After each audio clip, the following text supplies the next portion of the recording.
I want to just mention just briefly the one thing, the one uh, piece of video, well, photos mainly, that somebody has sent through to me that I really, really loved uh, is a group called Bioluminescence in Australia.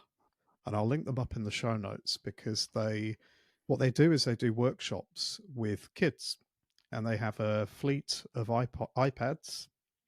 And what they do is they get the kids to do videos and animations, and they edit them in an app called LumaFusion on the iPads.